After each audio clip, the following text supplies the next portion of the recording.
suis vraiment très, très, très heureux d'être avec vous ce midi à la Chambre de commerce et d'industrie de Sorel-Tracy. Je veux saluer mes collègues, maires et mairesses de la MRC de Pierre de Sorel. Merci beaucoup d'être avec moi aujourd'hui.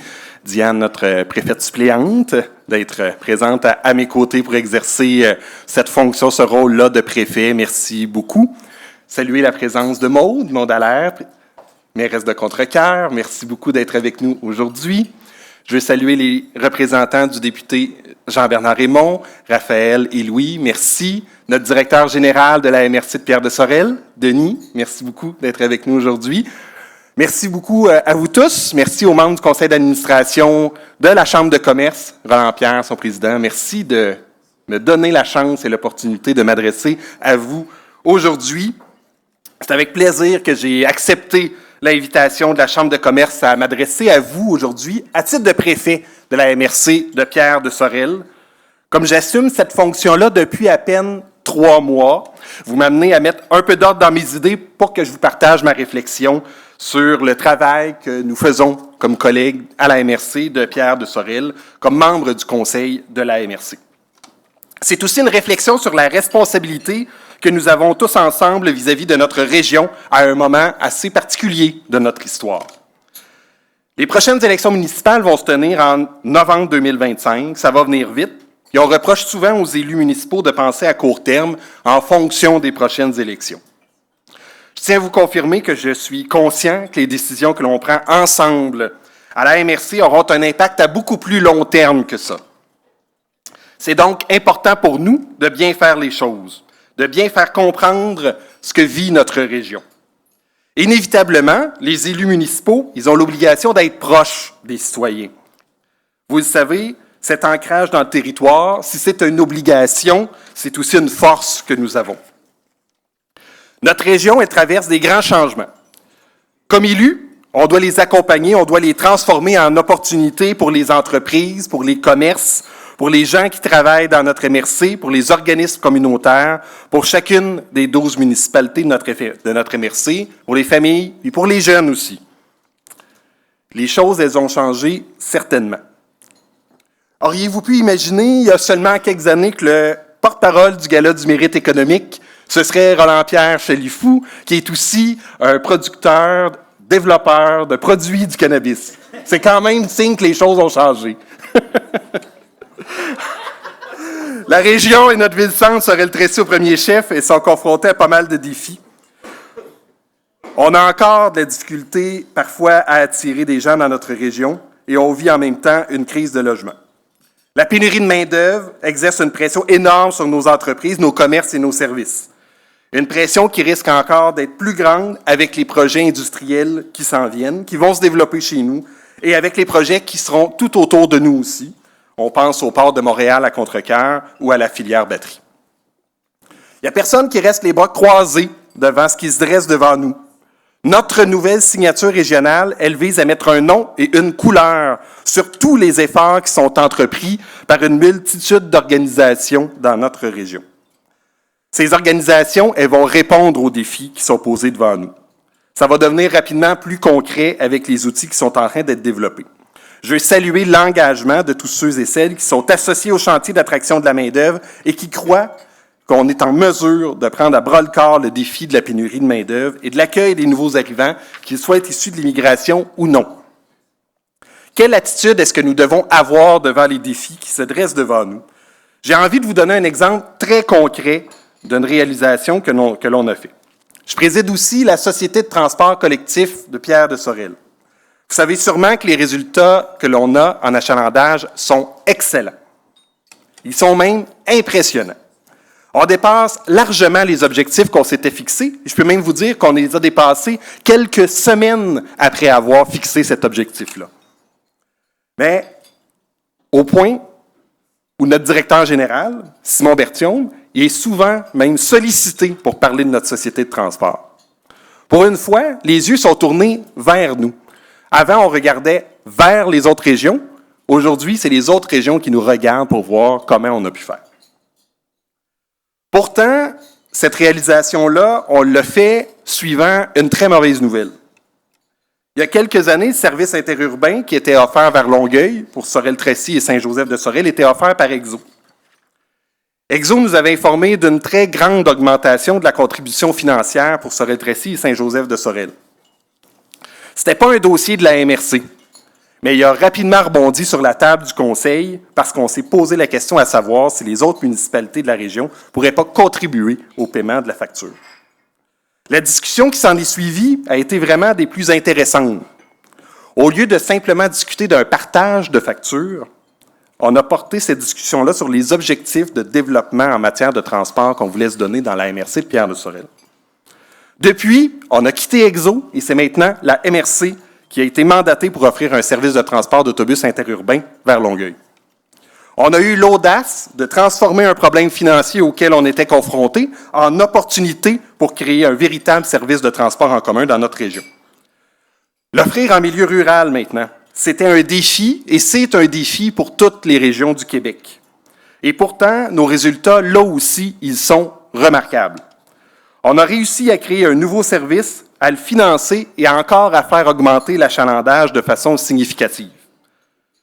Ce que je vous demande de retenir avec l'exemple que je vous donne aujourd'hui, ce n'est pas le chiffre de l'achalandage. Ça, c'est juste un exemple.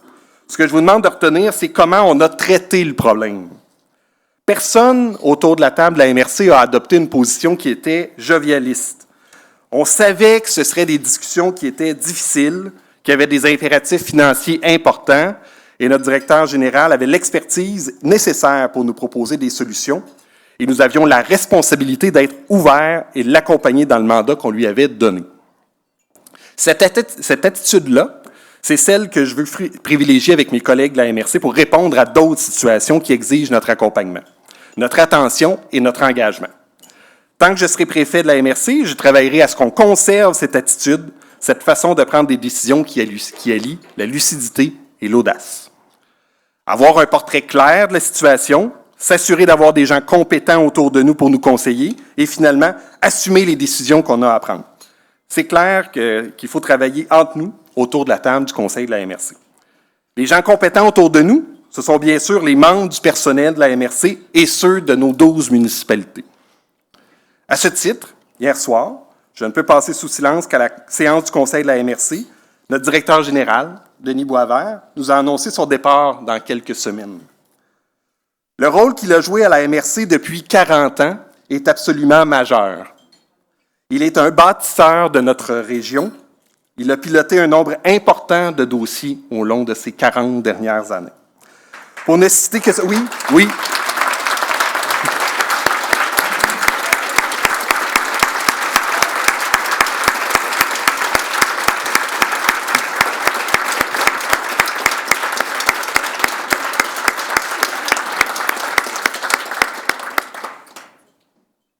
Merci, Denis.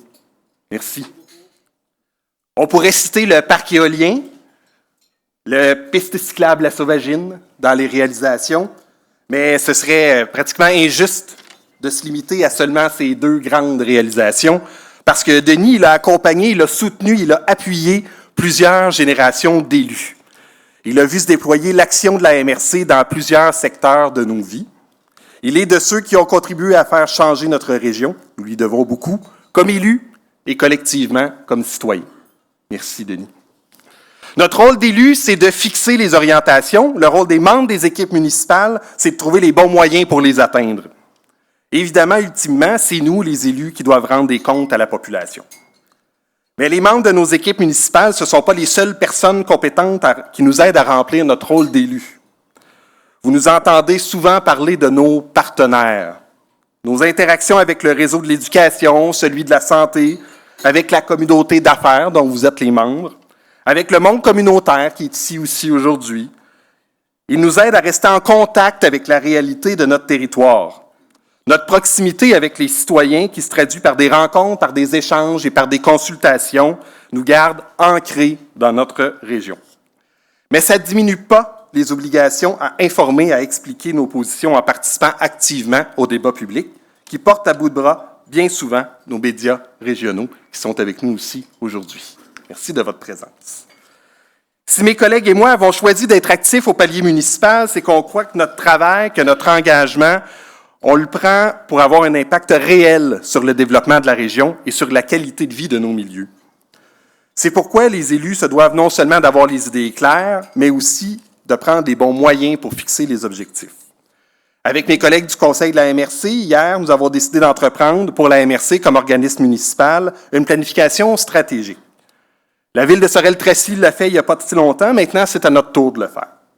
Ça peut vous sembler un exercice futile, je comprendrai que vous le pensiez, mais j'aimerais vous expliquer pourquoi je trouve que c'est un exercice important. Les gouvernements qui sont succédés au Québec depuis une bonne quinzaine d'années ont tous adopté la même attitude vis-à-vis du monde municipal. Ils développent des partenariats de plus en plus étroits avec les MRC. Ces partenariats-là sont directs. Les municipalités régionales de comté sont au premier plan. Denis pourrait même vous le confirmer. Il nous en a fait état hier de la proximité des MRC avec le gouvernement du Québec. Bien sûr, ces relations privilégiées avec les grandes villes, elles demeurent. Mais on voit bien avec le temps que le gouvernement fait passer ses stratégies de développement régional par le canal des MRC. Des exemples? En voici. Depuis 1997, bon, je ne vous dirai pas où j'étais en 1997, ce sont les MRC qui ont reçu le mandat de soutenir le développement économique local, ce rôle qui était assumé autrefois par les CLD et qui est maintenant assumé par Développement économique Pierre de Sorel, que la MRC soutient financièrement avec l'appui du gouvernement du Québec. C'est les MRC qui ont les compétences en gestion de matières résiduelles. C'est un dossier qu'on ne doit jamais prendre à la légère parce qu'il a une ampleur au moment où nous cherchons maintenant à diminuer notre empreinte écologique. C'est aussi un service direct et essentiel à la population pour lequel la MRC est en première ligne. C'est la MRC qu'on a confié la responsabilité de réaliser le schéma de couverture de risque en sécurité incendie et on le fait en collaboration avec nos services de protection incendie sur le territoire, dans nos villes, nos municipalités et nos régies. C'est la MRC que s'adresse la politique d'architecture et d'aménagement du territoire, à laquelle notre nouveau schéma d'aménagement devra se conformer pour créer des milieux de vie qui contribuent à la santé, à la sécurité, au bien-être de nos milieux de vie, à l'épanouissement de tous et de toutes, à des milieux de vie résilients qui participent à la lutte contre les changements climatiques, en milieu urbain comme en milieu rural. C'est d'ailleurs un mandat que nous devons relever dès maintenant et que nous devons accélérer. C'est la MRC qui reçoit le mandat de la réalisation du plan climat régional, qui vise à soutenir la transition climatique locale en diminuant collectivement notre empreinte carbone. Vous avez sûrement entendu parler de l'annonce du gouvernement du Québec la semaine dernière d'un octroi de 500 millions à travers le Québec pour réaliser les plans climat. Dans notre MRC, c'est plus d'1 250 000 qui seront investis pour réaliser ce plan climat régional qui s'échelonnera sur 5 ans. Et on nous annonce déjà que d'autres sommes seront disponibles une fois notre plan complété et approuvé par le ministère de l'Environnement. La MRC aura joué un rôle de mobilisation de tous les acteurs de notre territoire et nous aurons besoin de tout le monde. On aura besoin de vous et la population, particulièrement parce que les jeunes aussi ont des attentes et pour moi, il s'agit d'une priorité. C'est encore la MRC qui a dû réaliser le plan régional des milieux naturels qui sera utile à toutes les municipalités dans la gestion de la biodiversité du territoire. Nous devrions être en mesure de l'adopter prochainement, maintenant que l'Assemblée nationale nous a donné les outils pour le mettre en œuvre. On doit répondre aux attentes de la population qui s'exprime régulièrement lorsqu'il est question de protection des boisés et des milieux humides. C'est la MRC, comme je vous l'ai dit tout à l'heure, qui est responsable du développement collectif régional, avec pour objectif d'offrir des moyens alternatifs de se déplacer à des coûts moindres pour la population et en facilitant la mobilité sur tout le territoire.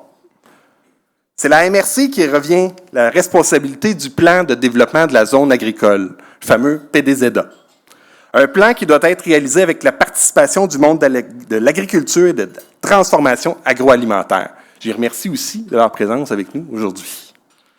C'est à la MRC qu'a été adoptée une politique de développement social et un plan d'action pour le mettre en œuvre, et on est un pionnier dans ce domaine. C'est aussi la MRC qui vient de se doter d'une nouvelle politique culturelle, bientôt accompagnée d'un plan d'action qui visera à faire de la culture un vecteur de développement de la région. Une politique qui reconnaît aussi l'importance de tous les types de patrimoine en les protégeant, en les mettant en valeur.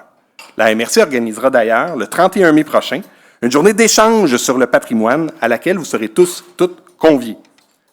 C'est la MRC qui participe à la table de concertation régionale de la Montérégie, qui réunit les 12 MRC de la Montérégie. notre grande région, où nous faisons valoir nos intérêts. Si la MRC planifie à l'échelle régionale, on a aussi une responsabilité à cette instance de nous permettre de nous inscrire dans le développement des régions, dans le développement de l'une des régions les plus dynamiques au Québec. Ce n'est pas une participation qui est à négliger. La MRC participe aussi à l'Assemblée des MRC, qui réunit les 87 préfets des MRC du Québec. Avec ce que je viens de vous dire, vous voyez un peu ce sur quoi travaille la MRC, ce qui est sur notre table à dessin, ce qui est sur la table du Conseil, et nos responsabilités comme élus régionaux, les responsabilités de notre MRC. Si le gouvernement propose de bâtir le Québec à travers ses relations avec les MRC, il faut que les municipalités, et Sorel-Tracy au premier chef, y trouvent leur compte. La MRC a des compétences qui lui sont propres, d'autres qui sont complémentaires à celles des municipalités locales. C'est pourquoi on va se lancer dans un exercice de planification stratégique et ça s'impose pour clarifier nos relations, pour mobiliser le Conseil de la MRC, pour mobiliser son personnel autour d'objectifs qui sont clairs, pour que la MRC elle joue un rôle d'organisme municipal de concertation et de cohésion dans notre région. Nous pouvons ici en revoir la gouvernance pour améliorer son agilité et son efficacité. Vous voyez donc que la MRC, ce n'est pas quelque chose de désincarné. Ce n'est pas juste une bébite où du monde se rencontre. Tout le travail doit être réalisé avec les 12 municipalités du territoire, sans elles, et vous, les partenaires, la communauté, la MRC, ça ne veut rien dire, puis on ne pourrait rien faire. La dynamique de la MRC est complètement tributaire du respect que nous avons tous, les uns pour les autres d'une part, mais aussi de la reconnaissance que nous avons du rôle de leadership de notre ville-centre. Notre région en ressort plus forte. Notre région est riche d'une ville-centre au fort potentiel de développement et nous cherchons à l'appuyer et à la soutenir. Le Conseil de la MRC a toujours eu à concilier les intérêts et les forces de notre territoire, à réussir à tirer profit de son caractère autant urbain qu'industriel, rural et agricole, parce que vous le savez ici, les contraires s'attirent. À travers les années, la MRC a réussi à faire en sorte que les municipalités rurales se voient comme des véritables partenaires du développement de la région. Des leaders ont toujours été présents en milieu rural et leur participation à différentes instances de la MRC, de la région et même d'ailleurs nous ont aidés à modifier la perception que nous avions de nous-mêmes. C'est la raison pour laquelle nous nous reconnaissons si bien dans la campagne de marketing territorial que nous propose le chantier d'attraction de la main-d'œuvre avec qui nous devrons la faire vivre avec vous. Nous sommes tous ici dans le même bateau. Nous avons besoin les uns des autres pour réussir notre développement et nous devons travailler ensemble. On s'affaiblit quand on ne le fait pas. En développement local et régional, rien, absolument rien, ne dépend que d'un seul acteur. Je sais que certains s'interrogent parfois sur la pertinence des MRC. Cette pertinence, elle s'incarne dans notre stratégie de développement économique, qui est portée par Développement économique Pierre de Sorel, avec l'équipe de David Place, directeur général de Développement économique Pierre de Sorel. Merci de votre présence, les gens de Développement économique qui sont là, et David qui est là.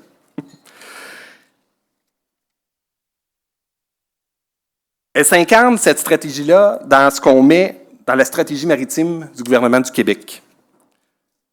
C'est Développement économique qui coordonne le travail pour transformer notre économie locale. Elle nous amènera d'ailleurs à profiter de la construction du nouveau terminal au port de Montréal à Contrecœur. Dans les deux cas, dans le cadre de la stratégie maritime et les chantiers navals et le port, que je viens de nommer, on ne veut pas être des observateurs passifs de ce qui se passe à nos portes. On veut profiter pleinement des opportunités qui vont renforcer notre économie et notre potentiel de développement. Il faut ajouter de la valeur aux investissements qui seront réalisés chez nous dans ce domaine. Tous, on cherche à se diversifier et à consolider notre économie locale en comptant sur des entreprises et des entrepreneurs qui sont prêts, eux aussi, à faire preuve d'audace, mais qui sont même placés devant les défis de la numérisation, de la robotisation et de la transition écologique. Les processus de décarbonation qui sont engagés dans la grande entreprise, particulièrement dans le secteur de la métallurgie, elles toucheront évidemment toutes nos entreprises. Avec un parc éolien performant et l'ambition de répondre au prochain appel d'offres d'Hydro-Québec, la région fait sa part pour augmenter la production d'énergie verte. Ça nous amène à être conscients des nouveaux besoins en énergie. pour répondre aux attentes des entreprises qui souhaitent s'installer chez nous. Mais ce n'est pas un mince défi, parce que ça ne dépend pas que de nous. On devra se mobiliser, se faire entendre notre voix. C'est d'ailleurs ce que nous avons fait en rencontrant le ministre de l'Économie, de l'Innovation et de l'Énergie, Pierre Fitzgibbon, la semaine dernière. Maintenant, nous avons droit à une réponse. Les modes de transport doivent évoluer. Avec la transition écologique, est-ce qu'on saura profiter de notre situation géographique exceptionnelle, près du fleuve Saint-Laurent, pour renforcer notre capacité portuaire, notre intégration au réseau ferroviaire? Nous devons à tout prix ouvrir l'autoroute 30 vers l'est pour nous désenclaver et réussir à soutenir tous les secteurs de la logistique du transport qui explosera avec les projets qui sont liés à notre développement et au développement autour de nous. Rappelez-vous qu'on parle seulement pour Contrecœur de plus d'1,5 million de conteneurs qui seront transités. Mais tout ça, ça doit se faire dans le respect de la transition écologique. On va avoir besoin de tous les trains, de tous les bateaux pour soutenir cette nouvelle infrastructure qui est située dans notre cours. La région, elle aura besoin des différents types d'entreprises pour stratégiquement se développer autour de tous ces nouveaux secteurs d'activité. Le développement économique, c'est aussi notre rapport à l'agriculture. Tout ce qui touche la transformation, mais aussi la vie dans nos communautés rurales.